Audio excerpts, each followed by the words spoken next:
di dunia marketplace ini kan sales itu kan identik dengan konotasi yang kurang penipu. Saya nggak bilang loh ya. Ini udah mau halus tapi udah saya diton. udah berhati-hati nih ngomongnya, ternyata didorong ke Tapi jurang. nggak apa-apa. Yang bilang orang sales sendiri jadi betul. aman ya.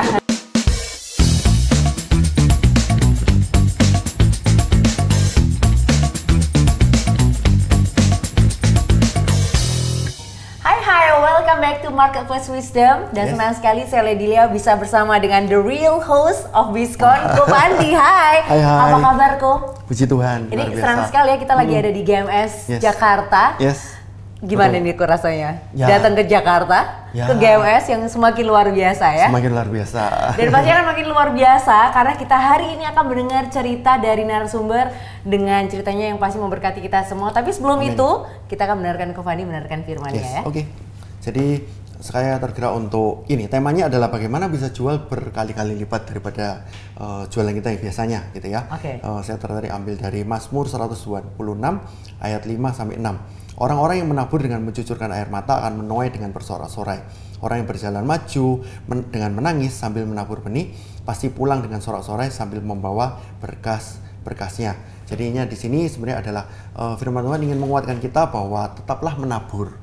Seperti itu. Jadi ada beberapa orang yang putus asa, berhenti di tengah jalan, lalu seakan-akan apalagi sekarang ini ada banyak orang yang mungkin baper atau strawberry generation gitu ya, gitu. Jadi dikit-dikit kena tekanan, burnout, terus merasa bahwa hidup sudah berakhir dan sebagainya gitu. Tapi harusnya jangan seperti itu. Jadi apapun yang kita lakukan, apakah kita berhasil dalam pekerjaan kita ataupun kita ada stuck gitu ya, ataupun kita belum berhasil, tetaplah menabur, tetaplah do something seperti itu. Itu yang pertama. Yang kedua adalah bisa jadi dengan kondisi yang tidak mengenakan, dengan air mata, dengan menangis gitu ya. Tapi sebenarnya Tuhan mengerti kok bagaimana kondisi kita. Gitu. Tuhan tidak mengatakan Tuhan memberkati orang-orang yang tough gitu ya, orang-orang yang strong, orang-orang yang bold gitu ya. Tapi Tuhan juga mengatakan orang-orang yang menabur dengan mencucurkan air mata gitu. Jadi pasti bisa jadi nggak apa-apa gitu. Walaupun kita mungkin sampai ke bawah perasaan, tapi yang penting nggak putus asa, tetap akan menabur karena Tuhan tahu kondisi kita. Bahwa bisa saja kondisi kita tidak sedang baik-baik saja. Tapi janji Tuhan adalah bahwa ada tuaian dan berkas-berkas yang dihasilkan ketika kita menabur. Itu bisa jadi mungkin menaburnya banyak gitu ya, tetapi tuaiannya sedikit nggak apa-apa, tetap mengucap syukur gitu. Tetapi janji Tuhan tetap akan ada tuaian dan berkas-berkas ketika kita menabur, dan ujungnya nanti pasti akan pulang dengan sorak-sorai gitu ya. Jadi taburan kita ini jangan pernah sia-sia. Walaupun kita tidak mengerti, kita mungkin berjalan dalam ketidakjelasan gitu ya, apalagi zaman sekarang ketidakpastian, disruption gitu ya dan sebagainya. Jadi walaupun nggak ngerti, tetaplah menabur, tetaplah bekerja, jangan putus asa. Itu firman Tuhan pada hari ini. Semoga semua bisa dikuatkan, semoga semua kita mungkin juga yang sekarang ini dalam masa-masa yang tidak pasti, semuanya boleh dapat berkat, apalagi dengan nanti lagi kita juga akan mendengarkan cerita yang memberkati kita ya. Betul. Tapi pastinya luar biasa sekali, seperti yang tadi sudah Ko Pandi katakan, apapun kondisinya Tuhan mengerti, jadi jangan putus asa, terus menabur ya. Dan mungkin ini juga yang akan terjadi dengan narasumber kita, yang sudah terjadi lebih tepatnya, karena dia sudah punya pengalaman itu gitu ya, dia terus menabur meskipun kondisinya susah. Kali ini kita akan bertemu dengan Albert Fernando, seorang sales manager dari GoPay. Hai. Apa kabarnya nih? Puji Tuhan, baik. Baik, sehat ya? Yes. Gimana nih? Bisa menjadi narasumber di GMS Marketplace Wisdom ya? Pastinya menjadi Bizcon. Iya, jadi sudah siap memberikan ceritanya? Semoga untuk memberkati. Amin. Gini, Lady, sekalian mau tanya. Nah, tadi kan udah tahu pekerjaannya apa. Nah, di GMS di Jabodetabek, pelayanan sebagai apa? Oke, saat ini dikasih kepercayaan untuk jadi tim leader di profesional muda di GMS Tangerang. Membawai berapa orang nih? Berapa ribu orang nih ya? Setelah multi sekarang 600. Tapi ribuan ya? Iya. Oke, luar biasa sekali. Dan pastinya tadi kan kita udah bilang nih kalau Albert ini adalah sales manager dari GoPay gitu ya. Boleh dong dikasih sedikit gitu ya. Ini kerjanya ngapain aja kalau di sales manager GoPay itu? Oke, jadi kalau di GoPay sendiri saya ada tim gitu. Jadi ada sales team di mana kita ada produk-produk yang perlu dijual. Kayak gitu. Salah satunya tuh kayak QRIS. Jadi kok biasa kok kita mau transaksi di merchant-merchant itu kan ada QRIS. Nah, GoPay pun juga provide hal tersebut. Kemudian kita juga ada beberapa device lainnya yang sifatnya ada biayanya itu juga kita jual. Jadi kurang lebih ada target setiap bulannya dari setiap salespersonnya, dan nggak cuman itu, juga penggunaan dari QRIS-nya sendiri itu juga dipastikan transaksinya berjalan dengan baik kayak gitu. Jadi KPI-nya tuh nggak cuman berapa banyak merchant yang jadi kerjasama, tapi juga penggunaannya juga. Percuma kalau banyak merchant tapi song gitu ya. Betul. Kurang lebih gitu sih. Tahun lalu sudah capai target, katanya targetnya lebih dari ini ya, dari KPI-nya. Puji Tuhan tahun lalu jadi top performer nasional. Wow, gitu, secara luar biasa sekali ya. Ini kalau kita dengar kisah sukses orang, kayaknya enak aja gitu. Padahal ada kisah nggak enaknya gitu ya. Struggle-nya gimana? Struggle-nya gimana sih dulu waktu jadi awal-awal jadi salesperson? Oke, nah sebenarnya sales itu jadi hal atau profesi yang saya paling hindari. Karena kebetulan papa saya itu juga seorang sales, gitu. Dari kecil tuh tahu susahnya jualan tuh seperti apa, harus keliling sana, ditolak dan sebagainya gitu. Sehingga profesi yang itu saya nggak mau ambil. Sampai satu waktu di company saya sebelumnya, sebelum di GoPay, pilihan yang ada itu adalah sales gitu, sales engineer. Nah di momen itu ya udah apply karena butuh kerja saat itu. Jadi memulai karir 9 tahun lalu secara early-nya itu sebagai sales gitu. Nah di company sebelumnya itu 3,5 tahun dan nggak pernah achieve. Nggak pernah achieve. Kenapa tuh nggak pernah achieve? Simply karena nggak suka sama kerjaannya. Gitu. Jadi kayak harus canvassing, harus telepon, follow up, itu tuh sesuatu yang paling menyebalkan, burden banget kayak gitu. Atau passionnya nggak di situ gitu ya. Coba sekarang orang ngerasanya juga seperti itu sih kok. Jadi ngerasanya better pekerjaan yang lain daripada yang ini kayak gitu. Jadi nggak pernah achieve dulu justru. Nah terus titik baliknya di mana? Nah sampai di bulan-bulan terakhir di company sebelumnya itu saya dapat kesempatan untuk tandem sama direktur di company. Keren ya, tandemnya langsung sama langsung direktur ya. Jadi kita ke Cirebon, ke salah satu project PLTU saat itu di sana. Nah di perjalanan tuh kita ngobrol, direktur saya nanya bagaimana buat kerja di sini. Ya oke lah Pak, ya biasa jawaban basa-basi ya. Gitu, apalagi direktur gitu. Jawaban standar lah jawaban ya. Standar gitu. Tetapi akhirnya saya juga sampein keluhan saya, sebenarnya saya nggak suka Pak sebagai sales. Loh, kenapa? Nah sebelumnya itu pembicaraan ini terjadi gara-gara waktu kita selesai kurang meeting sama klien, saya tuh tanya, karena waktu perkenalan klien, direktur saya itu mengenalkan dirinya tuh sebagai sales. Bukan direktur. Padahal kartu namanya direktur tapi nggak dikasih. Saya tuh wondering, loh bukannya lebih prestis ya kok kita kenalin diri bangga dong gitu. Saya tanya, Bapak kenapa kok mengenalkan dirinya sebagai sales? Nah dari situ baru pembicaraan itu berlanjut dan beliau menanyakan satu pertanyaan yang ini mengubah paradigma saya tentang dunia sales, yaitu beliau menanyakan job desk sales itu apa? Ya langsung simpel aja jawab, ya jualan Pak. Dan langsung dijawab salah, keliru. Lalu beliau menjelaskan bahwa tugas sales adalah membangun pertemanan. Saya langsung mikir, ya asik sih kalau cuma jual, nggak ada target tapi bangun temen sih bisa kayak gitu. Tapi kan ujung-ujungnya tetap harus jualan. Nah akhirnya beliau menjelaskan bahwa namanya penjual dan pembeli selalu ada gapnya. Penjual tuh pinginnya tuh semahal-mahalnya, barangnya sedikit-sedikitnya gitu. Pembeli pinginnya semurah-murahnya, dapat sebanyak-banyaknya gitu. Jadi nggak pernah ketemu di sini.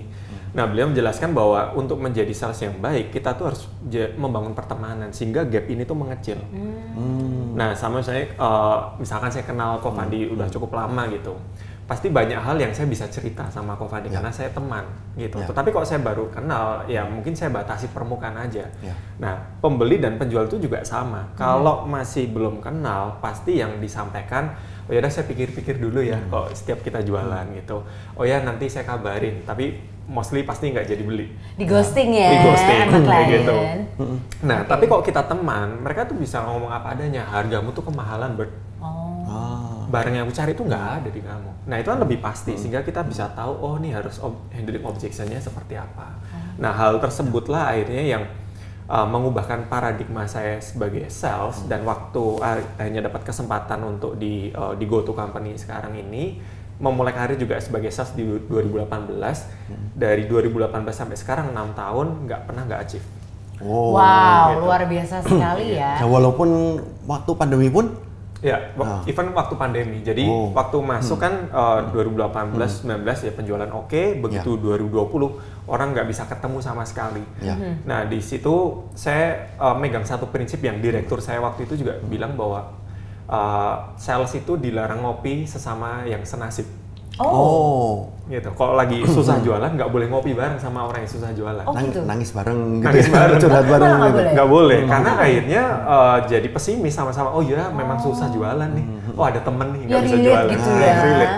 Kayak gitu. Akhirnya saya pegang prinsip itu untuk tetap fokus nggak nongkrong, tetapi ya fokus mencari opportunity yang baru. Nah, waktu itu konteksnya adalah produknya saya ini kan harus ketemu business owner ya. Nah, di momen pandemi itu ada momen di mana owner-owner juga struggle sebetulnya. Kok dia harus invest fitur baru atau produk baru, harus keluar biaya, mereka harus saving cost gitu kan. Tetapi di other side juga mereka juga perlu survive untuk bisnisnya, sehingga waktu itu bermunculan banyak webinar, bermunculan banyak workshop. Nah di situ saya dengan uang sendiri saya ikut workshopnya, walaupun bukan sebagai pebisnis, tetapi untuk networking. Nah dari situ saya bisa memahami, oh problemnya owner tuh ini dan itu ya. Yang selama ini kacamata sales aja jualan, saya mulai masuk kepada need atau kebutuhan dari calon pelanggan. Nah itu jadi momen-momen di pandemi.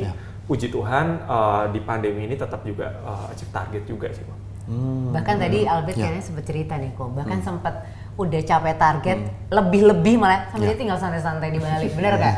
Itu gimana tuh ceritanya? Itu kapan kejadiannya? Itu di pandemi. Di 2020 pandemi, tetapi di akhir 2020 ya gitu. Jadi selama 2 bulan quote-unquote saya nggak bekerja kayak gitu karena 1 bulan di Bali. Jadi ya holiday bareng keluarga kayak gitu. Tetapi tetap achieve target. Nah momennya adalah karena saya dapat calon merchant yang cukup besar. Kalau saya sebut namanya, ini brand minuman yang lumayan besar, outletnya ratusan.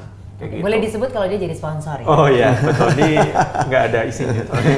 Nah jadi jangan spill dong. Sudah hampir 50 episode ternyata baru sekarang di spill gak ada isinya. Betul. Nah jadi di momen itu tuh saya dapat kesempatan untuk bisa akuisisi big brand lah kayak gitu. Tetapi big brand ini tuh akhirnya mau pakai produknya kita setelah saya follow up 3 tahun. Wow. Kalah ya, follow up jiwa kalah ya. Ini 3 tahun atau mungkin lebih lama kalau jiwa ya. 3 tahun itu tuh selalu di reject, selalu nggak dikasih chance, nggak pernah dikasih kesempatan apapun kayak gitu. Sampai tapi di momen 3 tahun itu ya secara persisten. Nah ini salah satu nilai yang cukup penting juga sih, yang secara gereja pun juga ajarin tentang 2 mil gitu. Jadi saya tetap bangun hubungan, go extra mile kayak gitu. Jadi kok saya kadang beli produknya, saya post, saya tag ownernya dan sebagainya. Padahal beli gitu. sendiri. Padahal beli sendiri. Bukan endorse. Belum pakai produk kita kayak gitu kan. Nah, tetapi momen itu jadi momen yang dimana relationship-nya kebangun. Nah, momentumnya adalah di akhir tahun 2020 itu tuh produk yang mereka pakai itu tuh ada gangguan. Yang datanya hilang dan lain sebagainya, dan ownernya langsung telepon saya dan bilang, Bert, ini tolong jangan kasih tahu siapa-siapa dulu, ini lagi ada kendala dan sebagainya. Kamu possible nggak untuk bisa ngebantu replace ini dalam 2 hari untuk 200 outlet? Itu nggak mudah karena kan itu di seluruh Indonesia kayak gitu. Tetapi karena sebelumnya saya juga cukup membangun hubungan ke stakeholder yang lain kayak tim support dan lain sebagainya, sehingga begitu deal project ini mereka juga sangat suportif sehingga itu selesai dalam 2 hari. Kayak gitu, dan mereka sangat happy dengan kejadian itu dan dampaknya ya liburan 2 bulan itu. Nggak, tadi saya mau cermati, jadi bagi beberapa teman-teman yang melihatnya, jadi seorang sales itu nggak bisa berdiri sendiri gitu. Yang supportnya yang itu yang nyiapin stok, yang admin lah, finance. Apalah, nah finance lah dan sebagainya. Kalau sales cuman sendirian, terus seakan-akan sales yang cuman dapat ininya, bonusnya gitu, biasanya kan yang support ini capek gitu kan. Gua ngapain support lu yang dapat enaknya, lu yang dapat bonusnya, seperti itu. Tapi kalau bisa bareng-bareng semuanya jadi satu kesatuan, itu supportnya pasti maksimal. Jadi yang terjadi di tempatnya Bro Albert ini. Jadi tim gitu ya. Betul. Tapi mungkin saya juga penasaran nih Ko Fandi. Tadi kan Albert cerita nih, dia follow up kliennya itu sampai 3 tahun 3 tahun. Nah itu kadang-kadang kita jadi klien tuh berpikir kayak, aduh ini seharusnya annoying juga ya kalau kita terlalu mepet. Itu ada tips gimana caranya nggak tuh? Supaya nggak terlalu ganggu, betul. Juga jangan terlalu lost gitu ya sampai akhirnya gitu kan ya. Itu gimana tuh?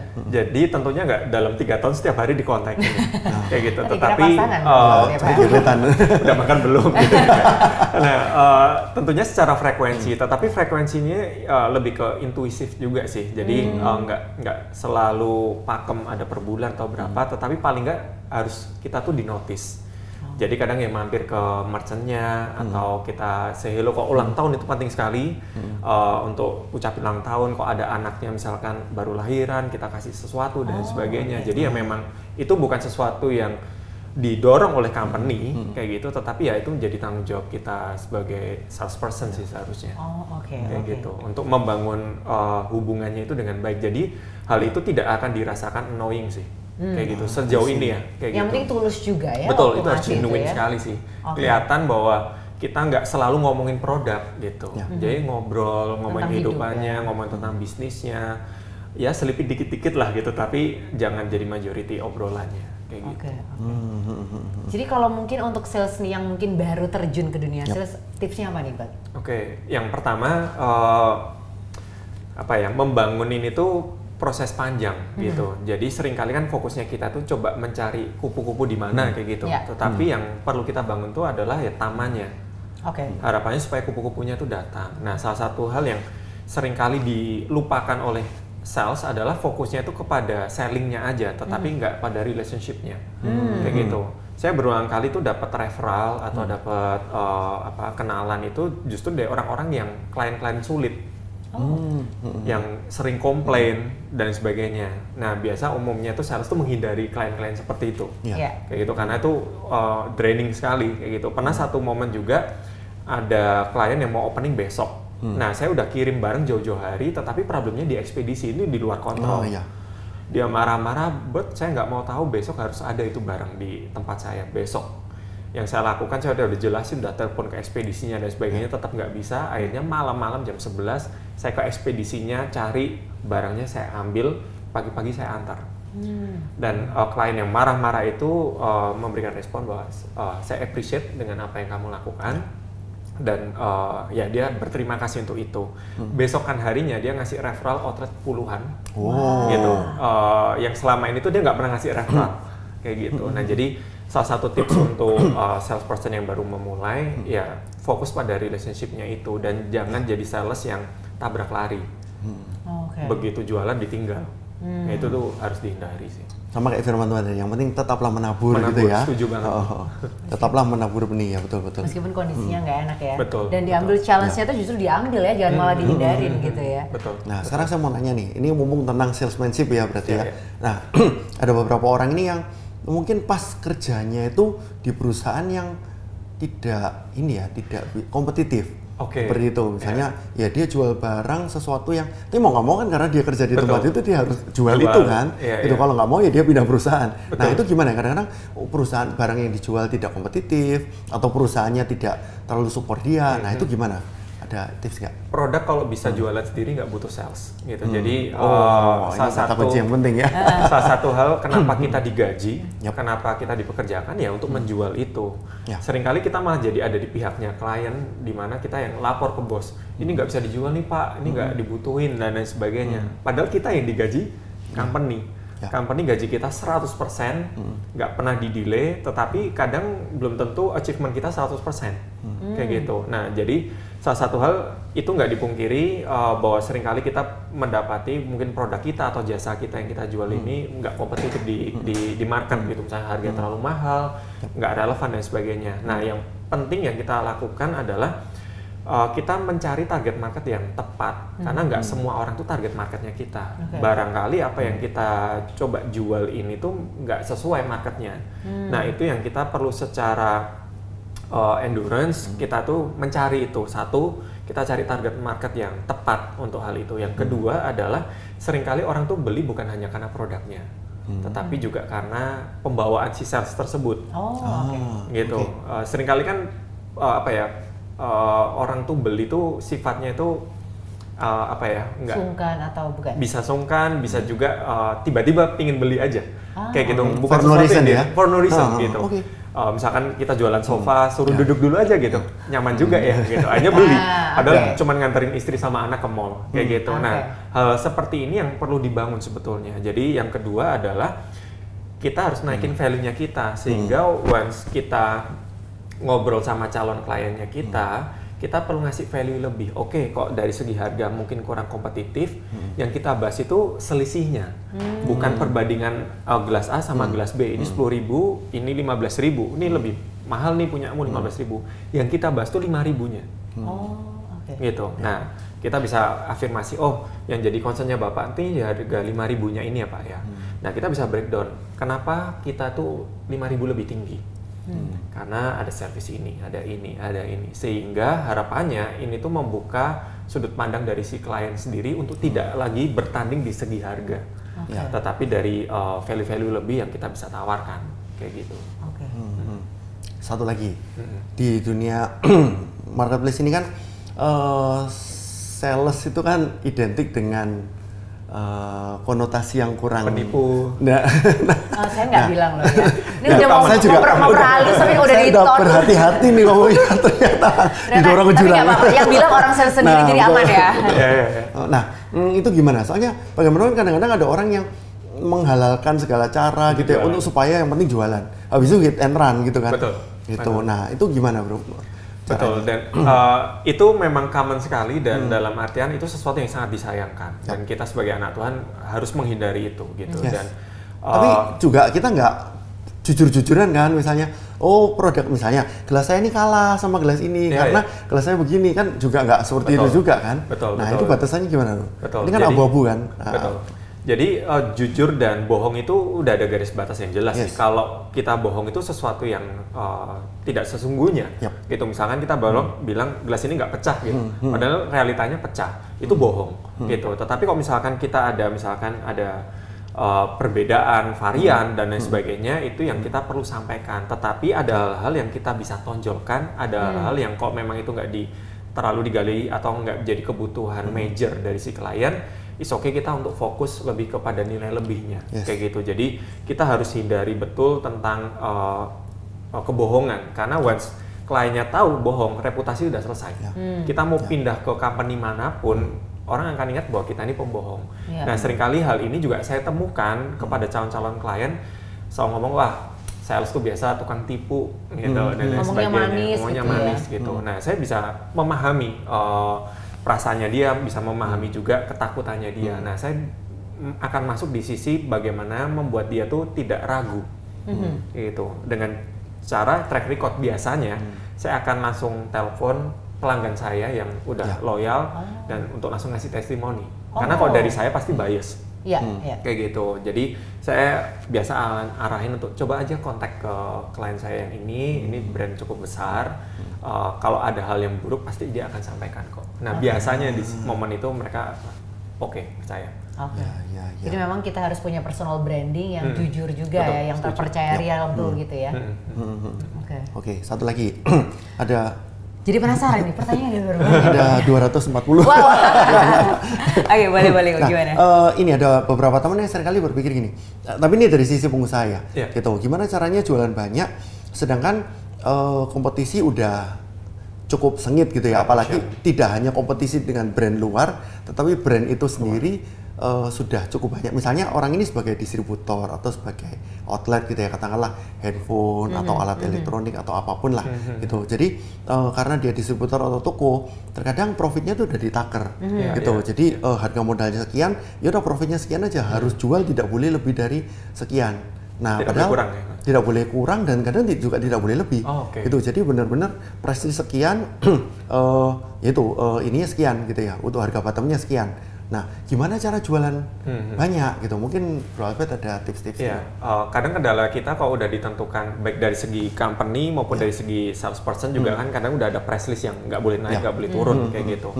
Nah, sedangkan mungkin di masyarakat ada yang berani bakar uang lebih murah. Dan toko lain juga, kompetitor lain juga berani. Dan berani juga gitu. Nah, kita perlu menemukan USP-nya atau unique selling point-nya kayak gitu. Jadi kita perlu berangkat keluar dari segi perang harganya, tetapi kepada servisnya atau nilai-nilai lebih yang kita bisa tawarkan yang mungkin ini bisa dipikirkan oleh business owner dan sebagainya, nilai tambah apa yang aku bisa kasih buat calon pelangganku, misalkan dari segi garansi tokonya, atau dari segi bonusnya, atau dari segi loyalty programnya. Kok misalkan sering beli dapat poin sekian, nanti kalau udah poinnya banyak bisa ditukar reward untuk diskon di item-item tertentu dan sebagainya. Jadi itu yang membedakan sama kalau di toko sebelah ya cuman beli produk murah selesai kayak gitu. Tetapi mungkin penjualannya ketus lah dan lain sebagainya. Tetapi di sisi kita memastikan servisnya oke, dan juga bisa dihitung juga secara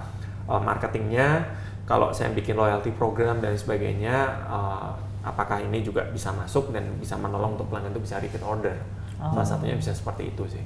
Nah, bagaimana kalau ternyata memang harus sama, tidak boleh ada sesuatu yang berbeda, add-on, tapi ya akhirnya jadinya price war.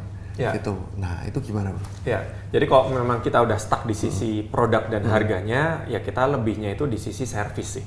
Itu nggak ada yang lain, nggak bukan. Kadang kok misalnya kita belanja online pun juga lebih happy sama seller yang jawabnya lebih humanis, responsif daripada yang gitu kan. Yang cekot aja gitu, gitu kan kurang nyaman kayak gitu. Jadi nilai-nilai itulah yang kita perlu lebih, dan kalau di Red Ocean kita memang harus sedikit lebih berbeda gitu daripada menjadi sedikit lebih baik gitu. Karena kalau sedikit lebih baik aja itu ya semua berlomba-lomba itu, tapi kok beda itu tuh orang akan lebih notice. Kayak gitu, baik dari segi campaign-nya kita, dari segi pemasarannya kita. Zaman sekarang itu kan orang lebih banyak di sosial media, orang udah mengurangin billboard nih misalkan, tiba-tiba orang promosi di billboard atau di angkot-angkot, itu kan sesuatu yang berbeda, kayak gitu. Nah jadi hal itu yang paling enggak kita jadi di notice, kayak gitu, dengan harapan dari banyak pilihan, ini siapa nih kok warnanya beda sendiri. Kayak gitu, walaupun harganya mungkin ya sama nih dengan toko-toko yang lain, seperti itu. Tapi ada sesuatu yang bisa diingat gitu ya? Bisa diingat, seperti itu. Nah, gimana kalau produk yang dijual udah sunset? Gitu. Jadi nyerah aja gitu, pindah aja, pindah kerja aja gitu. Gimana? Ya, itu pasti tantangan tersendiri karena mungkin itu udah kurang relevan sama kebutuhan market dan lain sebagainya. Tapi mau nggak mau kan secara finance dan sebagainya ini perlu ada cash flow yang muter. Kayak gitu. Nah, di sisi baik business owner maupun salesperson mungkin bisa mengajukan atau mikirin tentang kayak bundle package gitu. Misalkan nih item A yang udah sunset, ini yang masih oke gitu. Nah, kita bisa bundlein package supaya yang ini juga bisa bergeser. Kayak gitu. Jadi kita kasih harga kok bundle ini jauh lebih murah. Kayak gitu. Daripada ini nggak kejual, karena dead stock tuh lebih baik mungkin ya.